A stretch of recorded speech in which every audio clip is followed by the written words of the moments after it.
गोपी, detail judgment कब तक पता चल पाएगा? ये कॉपी कब तक बाहर आएगी? सबसे पहले तो इसके बारे में जानकारी दीजिए। दूसरी बात ये कि पूर्णेश मोदी जिन्होंने ये केस दायर किया था, उनकी प्रतिक्रिया मिल पाई? आज वो कोर्ट में मौजूद थे या नहीं?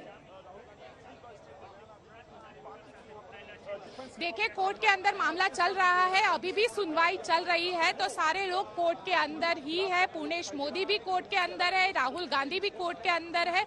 तो कुछ ही देर में जब वो दो लोग कोर्ट से बाहर आएंगे तब ज्यादा इस मामले में चीजें पता चलेगी। लेकिन सवाल यही है कि पूर्णेश मोदी का ये कहना था कि जिस तरीके से मोदी समुदाय को लेकर जिस तरीके से राहुल गांधी ने शब्दों का इस्तेमाल किया है, उससे आपत्ति थी और उसी को लेकर उन्होंने क्रिमिनल जो मानहानि का मामला है वो फाइल किया गया था और क्रिमिनल इस मामले में सजा का प्रावधान रहता है। तो अब देखना दिलचस्प होगा कि क्या सजा कोर्ट ठीक है गोपी, मानहानि केस में राहुल गांधी दोषी करार दे दिए गए हैं। 2019 का ये मामला था, लेकिन अगर ये, क्योंकि 2 साल की सजा है, इसमें जुर्माना हो सकता है या दोनों हो सकते हैं। अगर 2 साल की सजा होती है तो राहुल गांधी की सदस्यता भी जा सकती है।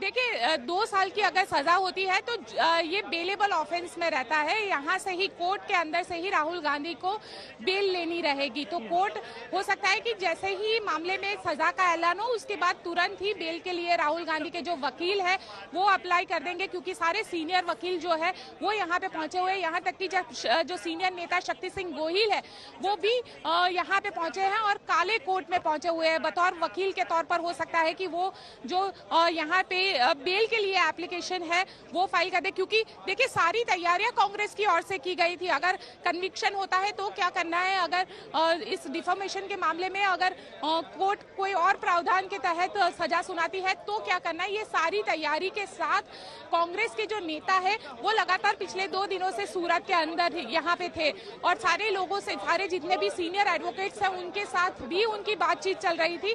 तो सारी तैयारियों के साथ कांग्रेस के नेता यहाँ पे पहुंचे हुए हैं। तो शक्ति सिंह गोहिल भी यहीं पे कोर्ट के अंदर मौजूद है। साथ ही जो मांगुकिया है जो वकील है, साथ ही पानवाला जो पूरे इस केस में लगातार उन्होंने राहुल गांधी की ओर से आर्गुमेंट्स किए हैं, वो वकील भी यहाँ पे कोर्ट के अंदर मौजूद है। तो अब देखना दिलचस्प होगा कि कोर्ट क्या सजा सुनाती है, क्योंकि मानहानि के इस मामले में कोर्ट के जरिए राहुल गांधी को कन्विक्ट कर दिया गया है। ठीक है, सजा का ऐलान अभी बाकी है, अभी सुनवाई चल ही रही है। 2 साल की सजा का प्रावधान है और ये बेलेबल ऑफेंस है। कहीं ना कहीं ये पूरा मामला 2019 से लेकर अब 2023 आ गया है, 4 साल से लंबित है। जैसा कि आपने बताया गोपी कि इससे पहले भी कई बार सुनवाई के लिए राहुल गांधी पेश नहीं हुए।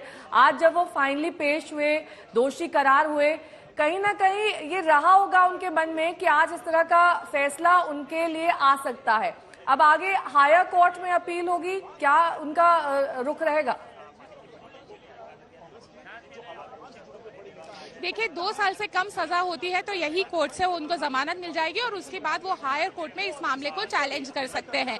लेकिन अगर 2 साल से ज्यादा की सजा की प्रावधान रहता है या 2 साल से ज्यादा सजा रहती है, या हो सकता है कि अगर जुर्माने का प्रावधान रहता है तो जुर्माना देकर ये मामला खत्म हो सकता है। लेकिन अब देखना दिलचस्प होगा कि क्या होता है, क्योंकि सजा क्या सुनाई जाती है जज की ओर से, ये भी देखना बेहद दिलचस्प रहेगा। क्योंकि देखिए, अक्सर इस तरीके की चुनावी सभा रहती है, ये आर्ग्यूमेंट भी यहाँ पे राहुल गांधी की वकील की ओर से की गई थी कि अगर चुनावी सभा रहती है तो चुनावी सभा में ऐसे कई बयान दिए जाते हैं लीडर्स के जरिए, अगर उसे कोर्ट में चैलेंज किया जाता है तो इसमें सजा का प्रावधान रहता है। और ऐसा नहीं है कि अकेली कांग्रेस जो है, कांग्रेस के लीडर्स ने इस तरीके के बयान दिए हैं, साथ ही कई दूसरी पार्टी के लीडर्स भी इसी तरीके के बयान देते रहते हैं।